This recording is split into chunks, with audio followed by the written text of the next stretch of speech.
आप देख रहे हैं सात निभाना साथिया भाग 4। आने वाले समय का सोचकर ही उसे घबराहट हो रही थी। आखिर कैसे वो आरती जी और वंदना की नफरतों को झेलेगी, जो अब यकीनन पहले से भी बढ़ चुकी होंगी। बस सक्षम के साथ होने की तसल्ली थी उसे, और नेहा दी भी खुश थी उसके और सक्षम के रिश्ते से। क्या इन मोहब्बतों और नफरतों के बीच कभी उसे उसकी माँ वापस मिलेगी? कहाँ होगी इस वक्त वो? और अगर कभी वो मिल भी गई, तो दीक्षा की शादी पर कैसे रिएक्ट करेंगी? यही सब सोचते हुए उसकी आंख लग गई थी, जब थोड़ी देर बाद ही किसी ने उसे झकझोर के जगा दिया। दीक्षा भी हड़बड़ाकर सीधी होकर बैठ गई। उसने नजर उठाकर देखा तो नेहा उसके सामने खड़ी थी। वो शायद उसे जगाने ही आई थी। वो मैं ये बोल रही थी कि जब तक फैमिली की टेबल लग रही है, क्यों ना तुम्हारा और सक्षम का फोटो सेशन करवा लिया जाए। यही सब तो मेमोरीज रहती हैं फिर। कौन सा रोज रोज दुल्हा दुल्हन बनने का मौका मिलता है? दीक्षा की सवालिया नजरों के जवाब में उसने विस्तार से पूरी बात कही, और साथ ही उसके कंधे पर ठौका मारते हुए शरारत से बाईं आंख दबा दी। जवाब में दीक्षा चुपचाप उठकर जाने के लिए खड़ी हो गई। नेहा उसे अपने साथ लिए हुए बाहर हॉल में आ गई। हॉल के एक साइड पर बेहद खूबसूरत सा फोटो पॉइंट बनाया गया था। वहीं पर सक्षम पहले से ही खड़ा हुआ था। दीक्षा के आने का ही इंतजार कर रहा था। नेहा ने दीक्षा को उधर ही चलने का इशारा किया। अब माहौल काफी खुशनुमा हो चुका था। सक्षम ने अब दीक्षा पर पूरी तरह से ध्यान दिया। वो दुल्हन के लिबास में बहुत खूबसूरत लग रही थी। बड़ी बड़ी काजल लगी आंखें जो रोने से गुलाबी हो चुकी थी, और अब कहीं ज्यादा खूबसूरत लग रही थी। गुलाबी लिपस्टिक से सजाए गए कटावदार भरे भरे होंठ, छोटा माथा और खड़ी नाक जिस पर लश्कारे मारती हुई हीरे की नत अलग ही छप दिखा रही थी। गुलाबी और सुनहरा भारी कामदार लहंगा उसकी खिलती हुई रंगत पर गजब लग रहा था। वो धीरे धीरे कदम बढ़ाती सक्षम ठाकुर की ओर बढ़ रही थी, और सक्षम आसपास से बेखबर एकटक उसे ही देखे जा रहा था। तुम्हारी ही बीवी है अब, जीवन भर आराम से ताड़ लेना। अभी फोटो करवा ले। नेहा ने सक्षम की नजरों को महसूस करके शरारत से कहा।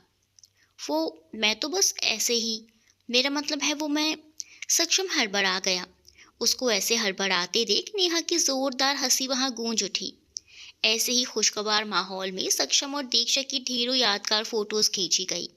फिर सब खाने के लिए फैमिली टेबल पर बैठ गए। लगभग 15 वेटर वहां सर्विस के लिए खड़े थे। खाना सर्व हो गया तो नेहा ने सक्षम और दीक्षा को इशारा किया कि वो दोनों पहले एक दूसरे को खिलाएं, फिर खुद खाना शुरू करें। सक्षम ने तो फटाफट खाने का कौर बनाकर दीक्षा की ओर बढ़ा दिया, जिसे उसने सर झुकाए हुए ही खा लिया। पर दीक्षा पर आज जाने क्यों एक अजीब सी झिझक सवार थी। उसकी सारी बोल्डनेस जैसे गायब हो गई थी। शायद शादी के खूबसूरत बंधन का एहसास था ये। उसने भी निगाहें नीचे किए हुए ही खाने का कौर सक्षम की ओर बढ़ा दिया। सक्षम ने उसके गुलाबी पड़ते चेहरे को दिलचस्पी से देखा, और मुस्कुराते हुए उसके हाथ से खाना खा लिया। सारे वेटर आंखों में सवाल लिए सक्षम की ओर देखने लगे, मानो जानना चाहते हों कि खाना कैसा लगा। टेंशन मत लो आप लोग, खाना कैसा भी होगा दीक्षा के हाथ से खाया है ना, तो अच्छा ही लगेगा मेरे भाई को। दीक्षा के हाथों से खाने में एक अलग ही स्वाद आता है ना। नेहा ने सक्षम को छेड़ते हुए कहा, जिस पर पानी पीते हुए सक्षम को एक जोरदार धक्का लगा। वही सारे वेटर मुस्कुराने लगे थे। खाना खत्म होने के बाद सब लोग टेबल से उठने लगे तो वेटर लाइन से खड़े हो गए, टिप की उम्मीद में। और उनकी उम्मीद से भी कहीं बढ़कर सक्षम ने 51,000 की गड्डी टेबल पर रख दी। वेटर्स की आंखें हैरत से खुली रह गई थी। फिर सबने खुशी खुशी पैसे लिए और सक्षम को धन्यवाद करते हुए चले गए। पापा, विदाई करवा लेते हैं अब, काफी रात हो रही है। दीक्षा भी थक गई होगी। सक्षम भी उतना दूर से ड्राइव करके आया था, उसे भी रेस्ट चाहिए होगा। नेहा ने सुमित जी से कहा। हाँ, पर तुम्हारी माँ तो, सुमित जी ने कहना चाहा, पर नेहा ने बीच में ही रोक दिया। कोई बात नहीं पापा, अभी वो अपने जिद और नफरत में कुछ देख नहीं पा रही हैं। आप चिंता मत करो, समय आने पर सब सही हो जाएगा, उसने अपने पिता को दिलासा देते हुए कहा। हालांकि उसका अपना दिल भी इस बात से बोझल हो रहा था, पर अभी वो अपने भाई की खुशियों में कोई कमी नहीं रहने देना चाहती थी। इसीलिए वो सब भुलाकर दुल्हा दुल्हन के स्वागत की तैयारियों में लग गई। फिलहाल के जिस हॉल में शादी का अरेंजमेंट किया गया था, उसी हॉल से अंदर जाने का भी रास्ता बना हुआ था, जहाँ कांच का बेहद खूबसूरत ग्लास डोर लगा था। नेहा आरती का थाल लिए वहीं खड़ी थी जब सक्षम दीक्षा के साथ वहां पहुंचा। दीक्षा, अपने दाहिने पैर से इस चावल के भरे कलश को गिरा दो और आरती की थाली में पैर डुबोकर सामने बिछे पीले कपड़े पर छाप बनाते हुए गृह प्रवेश करो। नेहा ने उसे रस्म समझाते हुए कहा, जिस पर वो सर हिलाकर आगे बढ़ी और बताए अनुसार सब रस्म पूरी की। नेहा ने दोनों की आरती की और दीक्षा को लिए सक्षम के कमरे की ओर बढ़ चली। रुक जाइए, तभी सक्षम की गंभीर आवाज वहां गूंज उठी। दीक्षा मेरे कमरे में नहीं बल्कि अपने कमरे में ही जाएगी। सक्षम की इस बात पर नेहा ने चौंक कर उसे देखा। पर क्यों? अब वो तुम्हारी पत्नी है तो तुम्हारे साथ ही तुम्हारे कमरे में रहेगी ना? नेहा ने थोड़ा गुस्से में कहा। हाँ, माना कि हमारी शादी हो गई है और उसे मेरे ही कमरे में रहना चाहिए, पर मैं उसे अपने साथ नहीं रख सकता। भले ही ये शादी हो गई हो, पर हम दोनों अलग कमरों में ही रहेंगे जैसे पहले रहते थे, सक्षम ने सपाट से लहजे में कहा। वहीं नेहा के साथ साथ वहां मौजूद हर इंसान हैरान रह गया था। यहाँ तक कि दीक्षा ने भी झटके से सर उठाकर हैरान निगाहों से उसकी तरफ देखा था। इस फैसले की वजह बताना चाहोगे? नेहा ने अब बड़ी बहन वाला रौब दिखाते हुए पूछा। वो जानती थी कि उसके अलावा इस बात से किसी को मतलब नहीं, और दीक्षा तो वैसे भी कभी अपने लिए स्टैंड नहीं लेगी। अगर आपने अपने दिमाग के घोड़े किसी और दिशा में दौड़ा रही हैं, तो उन पर जरा लगाम लगाइए, सक्षम ने नेहा के कंधे के इर्द गिर्द अपनी बाहें फैलाते हुए कहा। बात बस इतनी सी है कि मुझे लगता है साधना आंटी खुद से ये घर छोड़कर नहीं गई हैं। मुझे पूरा यकीन है कि वो एक दिन ज़रूर हमें मिल जाएंगी। तब तक के लिए हम दोनों अलग रहेंगे। मैं चाहता हूँ कि दीक्षा की विदाई उसकी माँ के सामने हो और उन्हीं के हाथों हो। समझी प्यारी बहना? सक्षम गंभीरता से बोलता हुआ अंत में शरारत पर उतर आया और नेहा की नाक खींच दी। सक्षम की बात पर नेहा एकटक उसे देखती रह गई। आज उसे महसूस हो रहा था कि उसका भाई सच में बड़ा हो गया है और मैच्योर भी। वहीं दीक्षा की आंखें भी नम हो गई थी। सक्षम को जीवन साथी के रूप में पाना शायद उसकी जिंदगी भर की तपस्या का फल था। मोहब्बत तो उससे हमेशा से थी, पर आज वो उससे भी कहीं ऊंची जगह पर पहुंच गया था। उन दोनों को इस तरह से देखकर सक्षम को अजीब सी उलझन हुई। क्या? उन दोनों को बारी बारी से देखते हुए उसने कंधे उचकाए। तभी नेहा आगे बढ़कर उसके गले लग गई। I am really proud of you भाई। मैं सच में लकी हूँ कि तुम मेरे भाई हो। मुझे पूरा यकीन है कि दीक्षा तुम्हारे साथ बहुत खुश रहेगी। और दीक्षा? नेहा दीक्षा की तरफ पलट गई। तुम भी यकीन कर लो कि अब तुम्हारे दुखी रहने के दिन गए। खुशियों ने खुद दस्तक दी है तो दरवाज़ा बंद मत रखना। तुम्हें तो और मजबूत रहना है। अभी अपनी माँ को भी तो वापस लाना है ना तुम्हें? नेहा ने उसके मेहंदी लगे हाथों को थामते हुए कहा। दीक्षा जो बहुत देर से भावुक हो रही थी, अब खुद को रोक नहीं पाई और एकदम से नेहा के गले लग गई। उसके आंसू बहुत तेजी से बह निकले थे। तुम यार बात बात पर मेरे नैना सावन भादो मत हुआ करो। बस तुमसे इतना ही कहना चाहता हूँ कि सही के लिए हमेशा लड़ना, वरना गलत करने वालों की हिम्मत बढ़ जाती है। सक्षम ने दीक्षा की आंखों में आंखें डालकर समझाया। उसे बिल्कुल पसंद नहीं था कि वो कमज़ोर पड़े। चाहता था कि अगर वो उसके साथ ना भी हो तो भी वो अपने लिए खुद लड़ सके। चलो डियर लेडीज़, इससे पहले कि रो रो कर आप लोग डिहाइड्रेशन का शिकार हो जाओ, अपने अपने रूम में जाओ और चैन की नींद के मज़े लूटो, सक्षम ने दोनों को हल्का फुल्का करने की करस से कहा। वो दोनों भी मुस्कुरा दी और अपने रूम की ओर चली गई। उनके जाते ही सक्षम ने गहरी सांस ली। वो जाहिर नहीं कर रहा था, पर वो अच्छे से जानता था कि अभी भी सब कुछ ठीक नहीं हुआ है। खासकर दीक्षा के साथ उसकी माँ और वंदना पहले से भी बुरी होने वाली थी। पर कोई नहीं, वो भी सक्षम ठाकुर है और दीक्षा अब दीक्षा सक्षम ठाकुर, तो उसकी तरफ उठने वाली हर गलत नज़र को झुकना सक्षम की जिम्मेदारी है। फिर वो भी सर झटकते हुए अपने रूम में चला गया। पूरे घर में सन्नाटा पसरा हुआ था। सब लोग नींद की आगोश में जा चुके थे, पर वो अभी भी बालकनी में खड़ी अपनी सोचों में गुम थी। बचपन से लेकर अब तक का समय आंखों के आगे चल रहा था। उसका खुशहाल छोटा सा परिवार, सक्षम के साथ बचपन में खेलना, संग स्कूल जाना, स्कूल में भी सक्षम का हमेशा उसके ढाल बनकर रहना, फिर उसकी माँ का अचानक घर से गायब हो जाना, वो सबका रवैया बद से बदतर होते जाना, फिर अमित के साथ जबरन उसकी शादी का फैसला, पर आज भी सक्षम का उसके लिए ढाल बनना। सबसे बड़ी बात कि सबके विरोध के बाद भी डंके की चोट पर उससे शादी करना। शादी की रस्मों के बारे में सोचते हुए अचानक ही उसके चेहरे पर मुस्कान आ गई। सक्षम का ख्याल ही उसके दिल में बहार ले आया था। वो यूं ही मुस्कुराते हुए बेड पर आकर लेट गई और सक्षम के बारे में सोचते हुए जाने कब नींद की वादियों में खो गई। सुबह उसकी नींद थोड़ी देर से खुली। एक तो इतने दिन की बेचैनी बेआरामी, ऊपर से कल काफ़ी थकान भी हो गई थी। उसने घड़ी पर नज़र डाली, सुबह के 7 बज गए थे। वो जल्दी से बेड से उतरी और बाथरूम में घुस गई। थोड़ी देर बाद वो नहाकर बाहर आई तो उसने डार्क ऑरेंज और रेड कंट्रास्ट का प्लाजो कुर्ती पहनी हुई थी।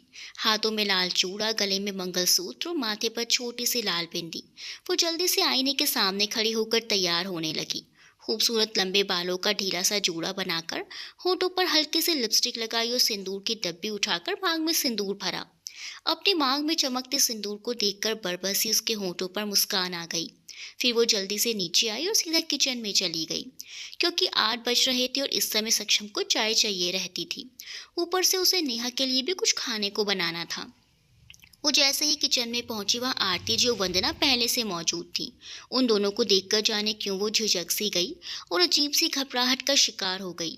फिर भी वो हिम्मत जुटाकर आगे बढ़ी और आरती जी के पैर छूने के लिए झुकी, पर उसके पैर छूने से पहले ही वो तमतमाती हुई किचन से बाहर चली गई। दीक्षा जाने क्यों शर्मिंदा सी हो गई। फिर भी वो वंदना की ओर बढ़ी और उसके पैर छूने चाहे ही थे कि वो अपनी जगह से 2 कदम पीछे हो गई।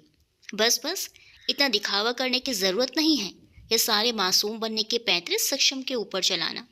कहते हुए उन्होंने गौर से दीक्षा को देखा। वाह, साज सज्जा देखकर तो लग रहा है बहुत खुश हो। शायद यही चाहती थी ना तुम।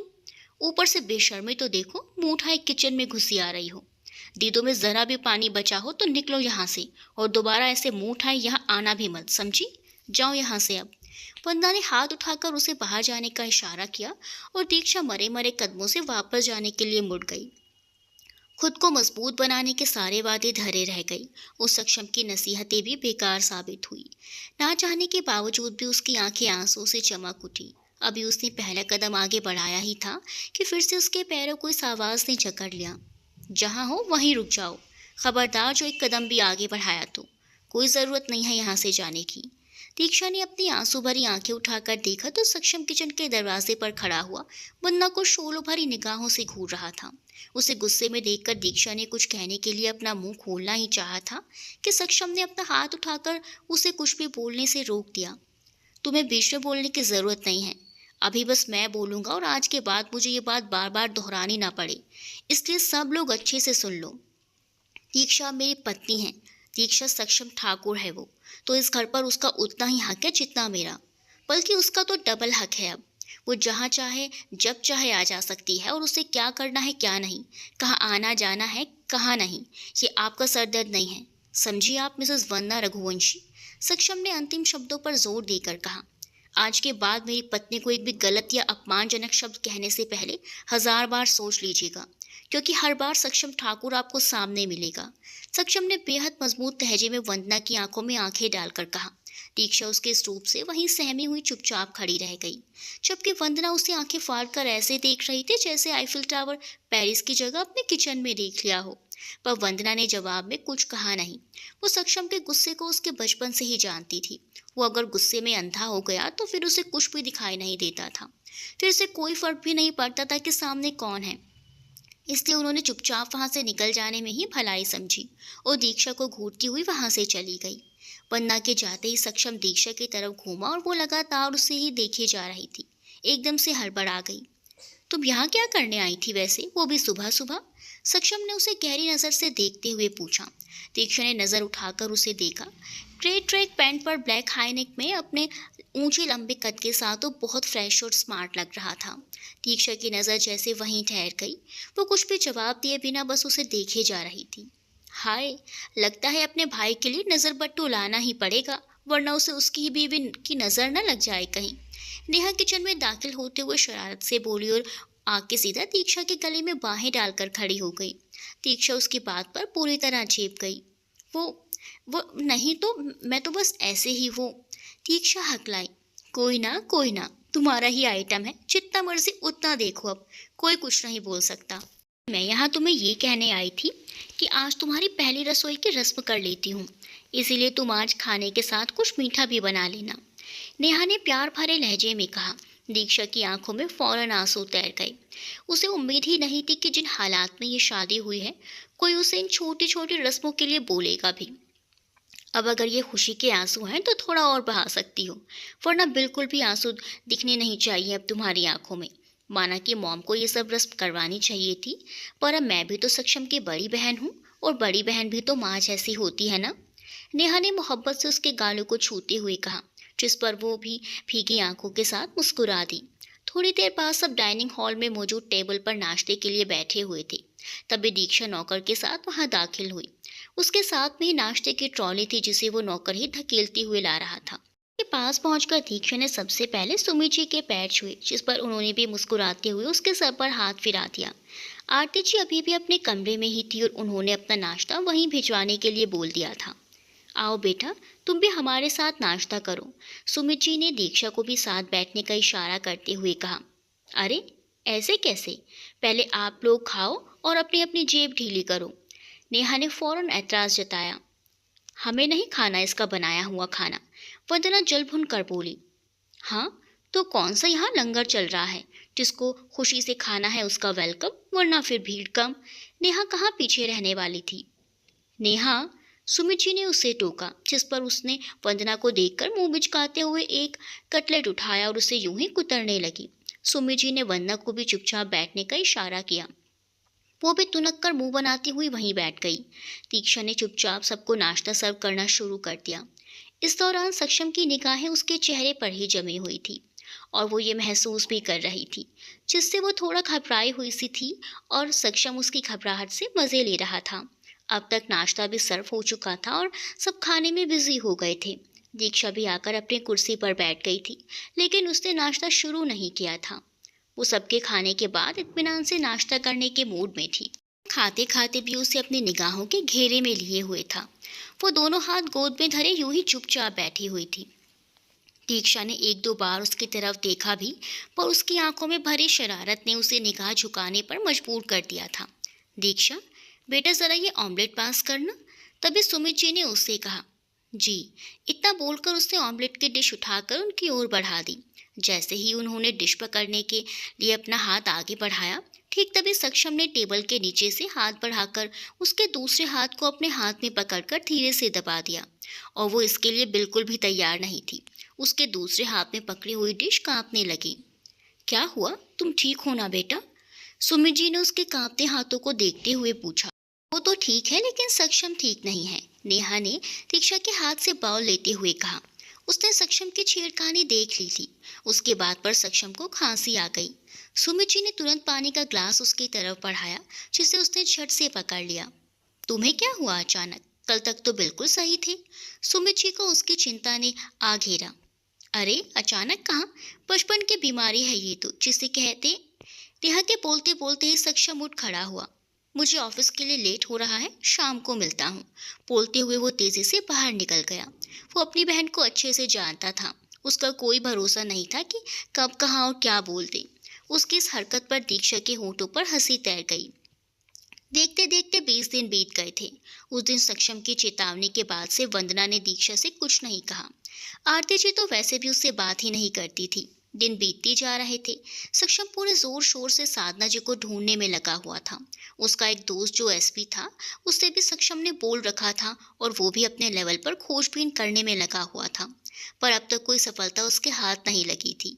लेकिन सक्षम को पूरा यकीन था कि बहुत जल्द वो उन तक पहुंच ही जाएगा। दीक्षा, शाम को तैयार रहना, मिस्टर नारंग की सिस्टर की शादी है।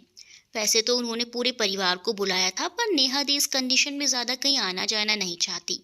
पापा आउट ऑफ टाउन है वैसे भी, और मॉम का तो तुम्हें पता ही है। मैं मिस्टर नारंग को मना भी नहीं कर सकता, इसलिए तुम और मैं ही चलेंगे। बाकी लोगों के लिए एक्सक्यूज़ कर लेंगे। ओके। सक्षम ने कार ड्राइव करते हुए ही बगल वाली सीट पर बैठे दीक्षा को सब डिटेल्स बता दी। वो ऑफिस जा रहा था, और क्योंकि दीक्षा का यूनिवर्सिटी टाइम भी सेम था, तो वो उसे ड्रॉप करते हुए रोज़ाना जाता था। वो सब तो ठीक है, पर आंटी और ज़्यादा नाराज़ ना हो जाएं इस बात से, दीक्षा ने सशंकित स्वर में कहा। मॉम के गुस्से का ज़्यादा मत सोचो तुम। कुछ चीज़ें हम नहीं बदल सकते हैं, समय के साथ साथ उनमें कुछ बदलाव आ जाता है, सक्षम ने उसे समझाया। हम्म। वो बस सर हिलाकर रह गई। शाम को जब सक्षम ऑफिस से आया तो लाउंज में उसे कोई दिखा नहीं, पर अंदर हॉल में आते ही नेहा दिखाई पड़ गई। वो वहीं सोफे पर आराम से लेटी हुई टीवी देख रही थी। उसके बगल में ड्राई फ्रूट्स का बॉल रखा था और वो उसमें से थोड़ा थोड़ा खाती जा रही थी। सारा दिन बकरी की तरह पत्तियां चढ़ती रहती हो आप। वो उसके पास आते हुए बोला। हाँ बेटा, बोल लो जितना बोलना है। जब दीक्षा का टाइम आएगा ना तब पूछूंगी मैं तुमसे। नेहा ने फौरन हिसाब चुकता किया। सक्षम बुरी तरह से झेप गया। मैं चलता हूँ, थोड़ी देर में मिस्टर नारंग के यहाँ जाऊंगा दीक्षा के साथ। कहते हुए वो छपाक से वहां से निकल गया। वहीं नेहा उसे ऐसे झेपते देखकर मुस्कुरा दी। थोड़ी ही देर में वो रेडी होकर नीचे आ गया था।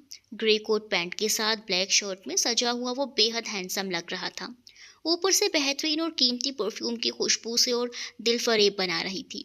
जब वो हॉल में आया तो नेहा अभी भी वहां मौजूद थी, पर अब वो टीवी बंद करके बच्चों के केयर पर कोई मैगजीन देख रही थी।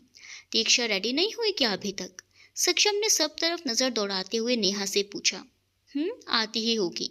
लड़कियों को थोड़ा टाइम तो लगता ही है, पर वो तो कभी ज्यादा टाइम नहीं लेती थी। हमेशा सबसे पहले रेडी हो जाती थी वो। सक्षम झुंझलाया। अरे मेरे भोले भंडारी, पहले की बात अलग थी। अब वो तुम्हारी बीवी की हैसियत से जा रही है बाहर। नेहा ने उसके बाल बिखेर दिए, जिस पर वो और चिढ़ गया। तभी नेहा की नजर सामने पड़ी और उसके होठ सीटी बजाने के अंदाज में सिकुड़ गए। शाम गहरा चुकी थी जब दीक्षा तैयार होकर सीढ़ियों से नीचे उतर रही थी। उसने डीप ब्लैक शिफॉन साड़ी को नए अंदाज में ड्रेप किया हुआ था, जिस पर सिल्वर बीड्स का बारीक सा वर्क किया गया था। लाइट मेकअप के साथ मैसी बन बनाए हुए, कानों में सिल्वर डैंगलर्स, एक हाथ में डायमंड ब्रेसलेट, दूसरे में वाइट गोल्ड की चूड़ियां और गले में मंगलसूत्र पहने वो सादगी में भी कयामत वाली कहावत को सच कर रही थी। सक्षम की नजरें जो उसकी तरफ उठी तो जैसे पलट कर आना ही भूल गई। वहीं उसकी नजरों से झेपते हुए दीक्षा भी सीढ़ियां उतरकर वहीं रुक गई थी।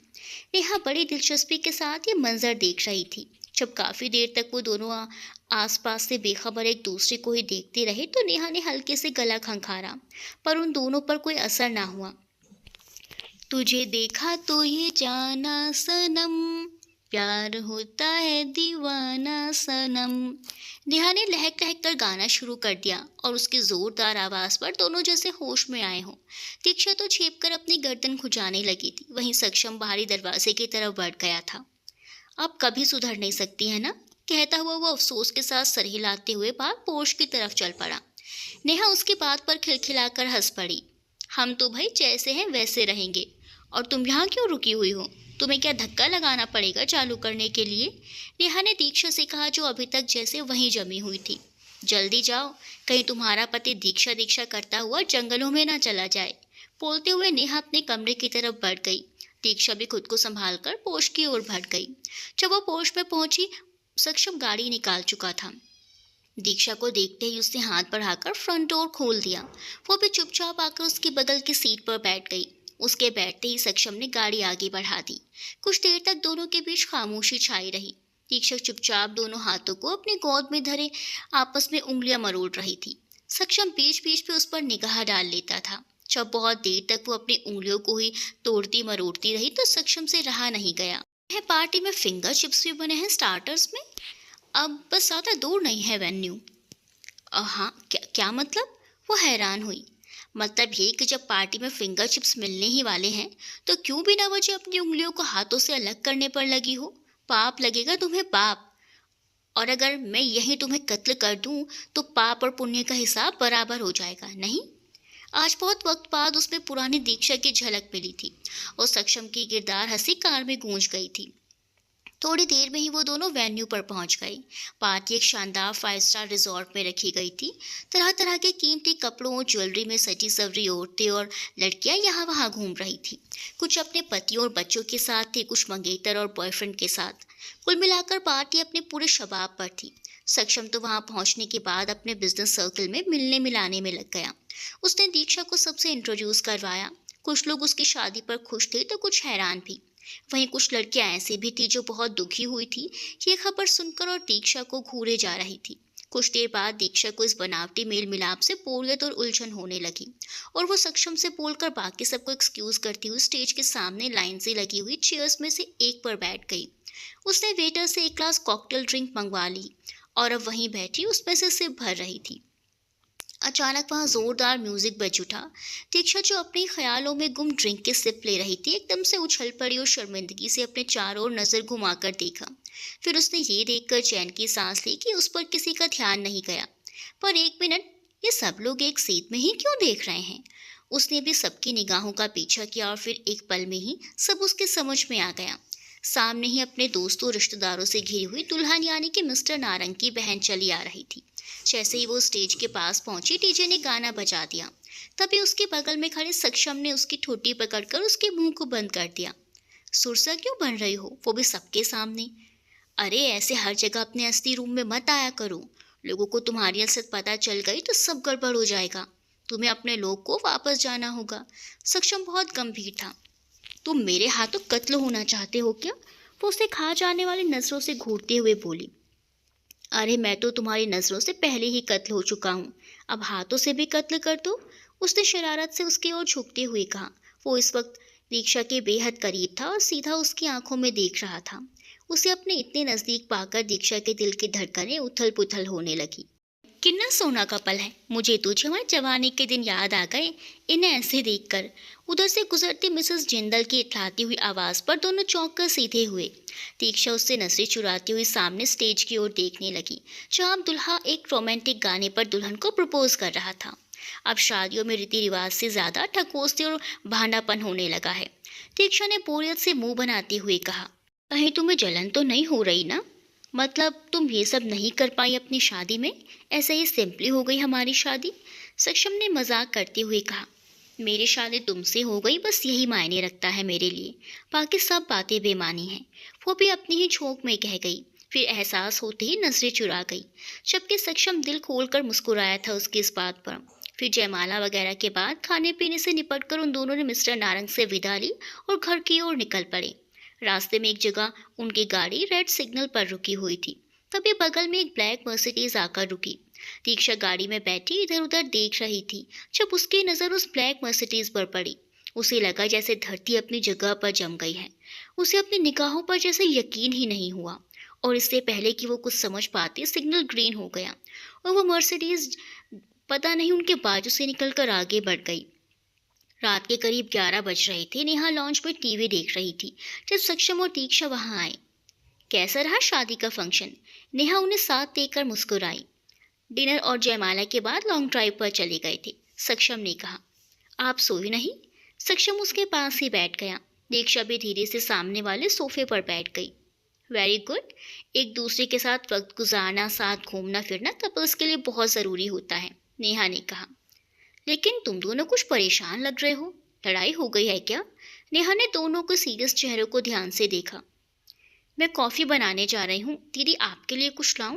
दीक्षा उठ खड़ी हुई कि साधना जी का जिक्र उसे फिर से रोने पर मजबूर कर देता और वो अकेले में रोना चाहती थी। नहीं चंदा, सिर्फ कॉफ़ी। नेहा ने भी ज़्यादा कुरेदने की कोशिश नहीं की। दीक्षा किचन की तरफ चली गई। नेहा ने सवालिया नजरें सक्षम के चेहरे पर डाली। रास्ते में दीक्षा की नज़र साधना आंटी पर पड़ी। वो मर्सिडीज में थी। मैंने उनका पीछा करने की कोशिश की मगर सिग्नल की वजह से गाड़ी निकल गई। सक्षम ने दीक्षा की उदासी की वजह बताई। नेहा होठ सिकोड़ कर रह गई। साधना आंटी का लेटर और उनका यूं गायब हो जाना वाकई समझ से बाहर है। तुमने नंबर नोट किया गाड़ी का? नेहा को ध्यान आया। हाँ, सुबह अपने दोस्त को नंबर दूंगा इन्फॉर्मेशन निकलवाने के लिए। सक्षम सोफे से टैक लगाए नीचे कारपेट पर बैठकर शूज उतारने लगा। आपको जल्दी सोना चाहिए, देर तक क्यों जाग रही हैं? तुम्हारे जीजू से बातें कर रही थी। मैं कल वापस जा रही हूँ, नेहा ने अपना प्रोग्राम बताया। क्यों? सक्षम को हैरानी हुई। मम्मा से थोड़ी बहस हो गई। नेहा उसे होशियार करना चाहती थी। वो नहीं चाहती थी कि दीक्षा और सक्षम किसी साजिश का शिकार हों। किस बात को लेकर? वो उसे जूतों में डालता वह पूरी तरह नेहा की तरफ मुड़ा। सक्षम, हम कभी मम्मा और साधना आंटी के बीच खामोशियों की वजह ना जान सके, और अब जब आंटी नहीं है तो दीक्षा मम्मा के निशाने पर है। वे तुम दोनों की शादी से खुश नहीं हैं। मम्मा और वंदना मौसी तुम दोनों के लिए कुछ प्लान करने की बात कर रही थी। नेहा को समझ नहीं आ रहा था वो अपनी सगी माँ के बारे में कैसे सक्षम को बताए। कुछ पल यूं ही बीत गए। तुमने हमेशा सच का साथ दिया, कभी सच बोलने से चूके नहीं। अपनी आंखें खुली रखना। मुझे तो इस उम्र में वंदना मौसी की शादी भी हजम नहीं हुई। अब तक नेहा कुछ उलझी हुई थी। उसने आने वाले हालातों से सक्षम को चौकन्ना रहने की तरफ इशारा किया। यू डोंट वरी दी, मैं साजिशी औरतों का निशाना बनने वाला मर्द नहीं हूँ। पहले भी दीक्षा को बदनाम करने की कोशिश की जा चुकी है। न मैंने तब यकीन किया था और अब तो सवाल ही पैदा नहीं होता। जिसने भी गंदी निगाह मेरी बीवी पर डाली, उसका इस घर में आखिरी दिन होगा। मैंने दीक्षा से अपनी ख्वाहिश पर शादी की है, किसी के कहने पर छोड़ूंगा नहीं। सक्षम का मजबूत लहजा अंदर आते दीक्षा ने भी गौर से सुना था। नेहा को थोड़ी तसल्ली हुई। वंदना आजकल बहुत परेशान थी। अमित कई दिनों से घर नहीं आया था। फोन करने पर भी उसने नाराजगी जाहिर की थी। वो दीक्षा की सक्षम से शादी हो जाने पर बहुत गुस्सा था। वो सक्षम को रास्ते से हटाने की बात कर रहा था। वंदना चिंता में थी कि अमित की कोई गलती उनके लिए मुश्किल ना खड़ी कर दे। पूजा के रंग ढंग भी अलग थे। रात को देर से घर लौटने लगी थी। रोज पार्टी में जाती। वंदना, मैंने फैसला किया है कि आप अमित का इंतजाम कहीं और कर लें। मयंक जी ने अमित से बात खत्म करके आती वंदना से अचानक कहा तो वंदना एक पल को ठिठकी। और पूजा को भी अपनी ज़बान में समझाएं। हमारे घर के तौर तरीके ऐसे नहीं हैं। अगर आपको या आपके बच्चों को कोई प्रॉब्लम है तो मैं आप लोगों के लिए अलग घर ले लेता हूँ। ये ज़्यादा बेहतर होगा। मयंक जी कह रहे थे। वंदना फटी फटी आंखों से उन्हें देख रही थी। इससे पहले कि वंदना को एतराज़ कर दिया मयंक जी कुछ और कहते, उनका मोबाइल बजने लगा। स्क्रीन पर आता हुआ नाम देखकर मयंक जी चौंके, मगर अपने एक्सप्रेशन पर तेज़ी से काबू करके उन्होंने नज़रअंदाज में कॉल रिसीव की। हेलो अंकल, मैं स्टडी में हूँ। ज़रूरी बात करनी है। आप वंदना मौसी पर कुछ भी जाहिर किए बिना स्टडी में आ जाएं। जितनी हैरत उन्हें सक्षम की कॉल देखकर हुई थी, उससे कहीं ज़्यादा उसकी बात सुनकर। ऐसी क्या बात थी कि नौकर के बजाय सक्षम को फ़ोन का सहारा लेना पड़ा और अब स्टडी में बुला रहा है। मयंक जी ने हैरान बैठी वंदना को देखा। मैं स्टडी में हूँ, ऑफिस की फाइलें देखनी है। मयंक जी ने अपना कॉफ़ी का मग उठाकर कमरे से निकल गए। शुक्र है वंदना शौक में थी, वरना ज़रूर पूछती। मयंक जी स्टडी में आए तो सक्षम के साथ सुमित जी को भी वहाँ देखकर चौंक गए। सब ठीक तो है? मयंक जी को कुछ अलग लगा। सक्षम ने स्टडी का दरवाज़ा लॉक कर दिया। मयंक जी ने सुमित जी को सवालिया नजरों से देखा तो उन्होंने अनजानेपन में कंधे उचका दिए। मैंने आप दोनों से कुछ ज़रूरी बात करने के लिए तकलीफ़ दी है और मैं चाहता हूँ कि जब तक हम किसी नतीजे पर ना पहुँचे, ये बातें हम तीनों के बीच ही रहें। सक्षम ने कुर्सी पर बैठते हुए बात शुरू की। ऐसा क्या कॉन्फिडेंशियल है? सुमित जी उलझन में पड़ गए। कल मैं और दीक्षा फंक्शन के बाद लॉन्ग ड्राइव पर गए थे। वापसी में दीक्षा को सादा आंटी एक मर्सिडीज में नजर आई थी। हमने उनका पीछा भी किया, मगर गाड़ी निगाह से ओझल हो गई। जो अपनी मर्जी से गया हो उसका पीछा करने की क्या ज़रूरत थी? मयंक जी ने सक्षम की बात काट दी।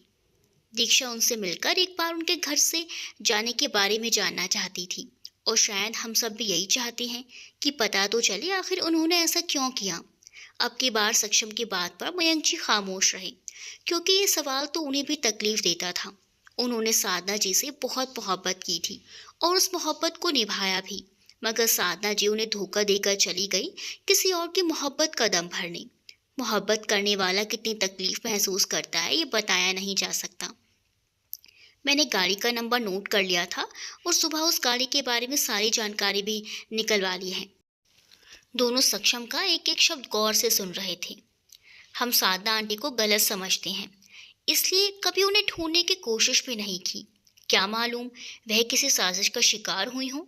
सक्षम ने रुककर दोनों के चेहरों को देखा। दोनों ही हैरत की तस्वीर बने उसे देख रहे थे। सक्षम इज राइट। वाकई हमने कभी इस तरह सोचने की ज़रूरत महसूस नहीं की, वरना साधना जी ने तो 23 साल हमारे साथ गुजारे हैं।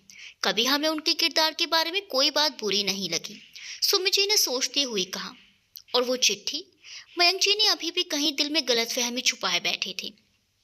इसका जवाब तो साधना आंटी ही दे सकती हैं। सक्षम को साधना आंटी के सही होने पर पूरा भरोसा था। तुम्हारा आगे का क्या प्लान है? सुमित जी की आगे का प्लान जानना चाह रहे थे। मैंने अपने फ्रेंड एसपी समीर को साधना आंटी के बारे में तमाम जानकारी दे दी है। वो जल्द ही कंफर्म करके बताएगा कि क्या वाकई दीक्षा ने जिसे देखा वो साधना आंटी ही थी या नहीं। सक्षम ने डिटेल में सब बात बताई। गुड जॉब सक्षम, सुमित जी ने उसको सराहा। सक्षम ठाकुर धीरे से मुस्कुरा दिया। हमारे घर में बिगाड़ की वजह हम दोनों की खामोशी बनी, सुमित जी ने मयंक जी से कहा। मैंने ये सोचकर चुप्पी साध ली कि घर के मैटर में घर की औरतें देखें।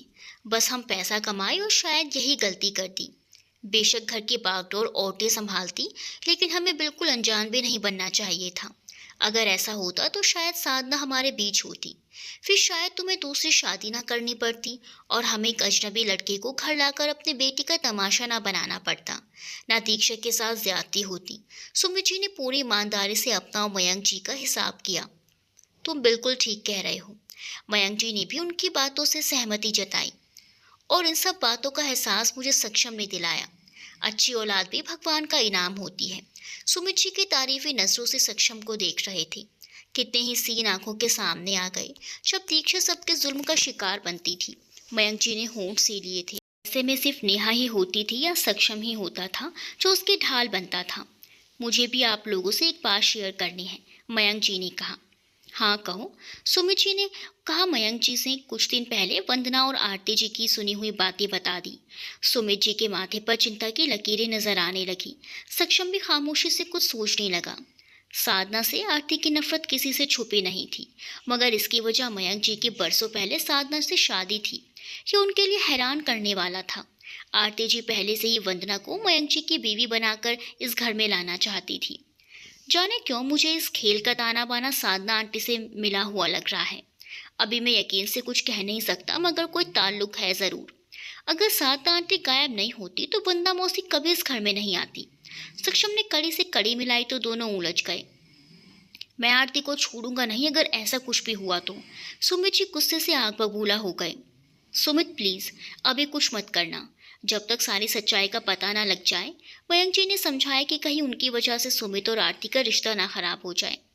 अंकल ठीक कह रहे हैं डैडी, हम तीनों को नॉर्मल रहना है, सक्षम ने समझाया। ये अमित कहाँ है? तुम्हारी शादी वाले दिन से गायब है, नजर नहीं आया दोबारा। सुमित जी का दिमाग चलने लगा था। उन्हें भी हालात की गंभीरता का एहसास हो गया था। जाने कहाँ है। वन्ना के पास भी अभी फोन आया था उसका।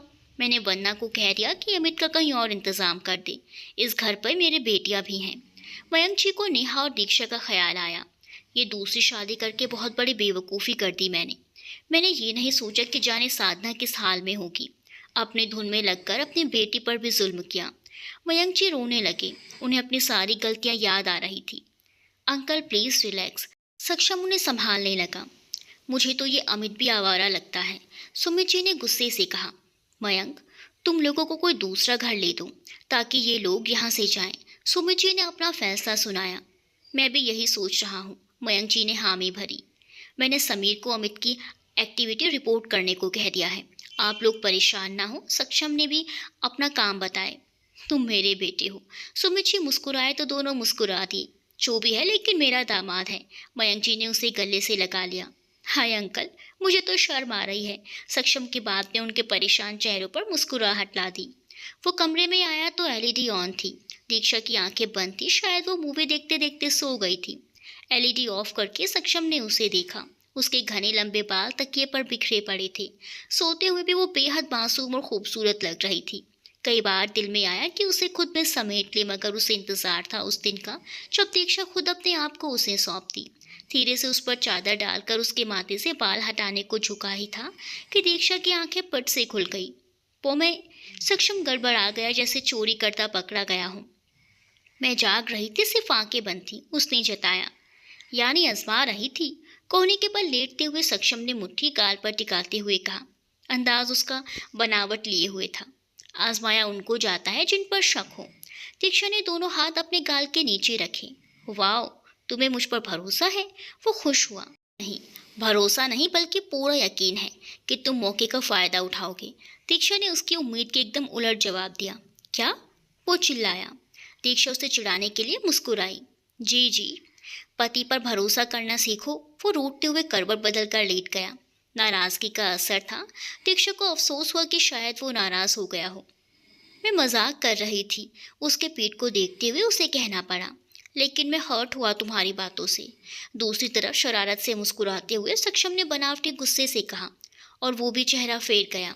दीक्षा उसका चेहरा देखने की कोशिश में ऊंची हुई, मगर सफलता नहीं मिली। बाबा, कहा ना मैं मजाक कर रही थी, तुम्हारी कसम। दीक्षा की परेशानी उसके लहजे से जाहिर थी। मुझे यकीन नहीं। वो और भी सताने का मूड बना चुका था। अगर तुम पर भरोसा ना होता तो क्या मैं तुम्हें इस कमरे में रुकने देती? मुझे तुम पर भरोसा है। देखो, अगर तुम नाराज होकर सो गए ना तो मुझे पूरी रात नींद नहीं आएगी। वो परेशान हो गई थी। मैं मजाक कर रही थी, तुम्हारी कसम। सक्षम ने ज्यादा सताने का इरादा कैंसिल करके करवट उसकी तरफ बदली। छोटी कसम तो नहीं खाई ना? वो शरारत से पूछ रहा था। नाराजगी से उसे घूरते हुए दीक्षा ने उसे कुशन खींच कर मारा, जो उसने दबोच लिया। वो समझ चुकी थी कि सक्षम बस उसे तंग कर रहा था। आधी रात हो रही थी जब सक्षम दीक्षा के कमरे में उसे जानबूझकर परेशान किए जा रहा था। पहले तो दीक्षा को लगा कि वो सच में नाराज हो गया, पर जब उसने दीक्षा की ओर करवट बदली तो उसकी आंखों में नाचती शरारत देखकर वो सब समझ गई। गुस्से में उसने कुशन खींचकर सक्षम को मारा, पर सक्षम ने वो लपक लिया। ओके ओके, यकीन आ गया। उसने फौरन कान पकड़े तो वो मुस्कुरा दी। सोई क्यों नहीं? तकिए पर बिखरे उसके बालों की लट को अपनी उंगलियों पर लपेटे हुए उसने पूछा। नींद नहीं आ रही थी। दीक्षा ने हाथों का तकिया गाल के नीचे रखा। ये कहो ना कि तुम्हें मेरे बिना नींद नहीं आ रही थी। उसे गौर से देखते हुए सक्षम ने शरारत से कहा। Very funny. वो चिढ़कर बोले तो सक्षम कुशन हाथों में दबोच कर मुस्कुराया। अंकल, पापा और तुम कोई खास बात कर रहे थे स्टडी रूम में? उसकी आंखों में चिंता साफ दिख रही थी। तो ये वजह थी उसके जागने की। वो धीरे से मुस्कुराया। जानता था वो बेचैन स्वभाव की है। ऑफिस का कुछ इशू था, उसी को डिस्कस कर रहे थे। वो उसकी आंखों में देखकर झूठ नहीं बोल सकता था, इसीलिए तकिए पर सीधा लेटकर उसका हाथ थाम लिया। तुमने बताया पापा को कि मैंने मम्मा को देखा? वो शायद इसी प्रॉब्लम में उलझी हुई थी। नहीं, हम अभी तक श्योर नहीं है कि वो साधना आंटी थी भी या नहीं। इस बारे में अभी कोई भी बात करना जल्दबाजी होगी। नपेतुले अंदाज में जवाब देता वो उसकी नुकीली उंगलियों को बारी बारी नरमी से दबा रहा था। उंगलियों की थकान जैसे खत्म होने लगी थी। वो मेरी माँ ही थी सक्षम। मैं उन्हें पहचानने में कभी धोखा नहीं खा सकती। वो जिद पर थी। लगता है सक्षम ने झुठलाया नहीं। तुमने गाड़ी के बारे में कुछ जानकारी निकलवाई? दीक्षा को अभी मौका मिला था उससे बात करने का, तो वो सब कुछ जान लेना चाहती थी। 2-4 दिन में कुछ ना कुछ पता चल जाएगा। वो लगातार झूठ बोल रहा था कि उसे आधा अधूरा सच बताकर वो परेशान नहीं करना चाहता था। दीक्षा एकदम से चुप हो गई। कल से उसके अंदर एक अजीब सी बेचैनी घर कर गई थी। तुम्हारा रिजल्ट कब तक आएगा? उसका ध्यान बांटने को सक्षम ने सवाल किया। डराओ तो मत, अभी अभी तो एग्जाम से जान छूटी है। वही हुआ, उसका ध्यान बढ़ गया। निकम्मी लड़की, रिजल्ट आने में अभी काफ़ी टाइम है। तुम तब तक कोई कोर्स कर लो। दीक्षा ने करवट उसकी ओर बदली। मुझे पढ़ी लिखी बीवी चाहिए, कम से कम एमफिल तो कर ही लो। क्या? हैरत से चिल्लाकर उसने अपना हाथ छुड़ाया। माफ़ करो मुझे, नहीं होती मुझसे पढ़ाई लिखाई। ग्रेजुएट हो जाऊंगी वही बहुत है। कम से कम इलेक्शन में तो खड़ी हो सकती हूँ ना। उसने चादर सर तक तान ली। रिजल्ट आने दो, मास्टर्स तो तुम्हारे अच्छे भी करेंगे। उसने चादर के ऊपर से ही उसके सर पर चपत लगाई। ठेंगा। चादर के अंदर से उसका अंगूठा बाहर आया। सक्षम को हंसी आ गई। एसपी समीर से मिलने वाली खबर बड़ी चौंकाने वाली थी। सक्षम का शक सही निकला था। गाड़ी पहाड़ी इलाके की ही थी। साधना आंटी वहां कैसे पहुंची, सोचना बात की बात थी। एसपी समीर सक्षम का बहुत पुराना दोस्त था। सच्चाई जानकर उसे भी अफसोस हुआ, मगर अभी वक्त हैरत या अफसोस करने का नहीं था, बल्कि वक्त पर एक्शन लेने का था। सक्षम के कहने पर सुमित और मयंक जी ने तुरंत इलाके के आईजी से कांटेक्ट करके अपनी प्रॉब्लम बताई और काम आसान होता चला गया।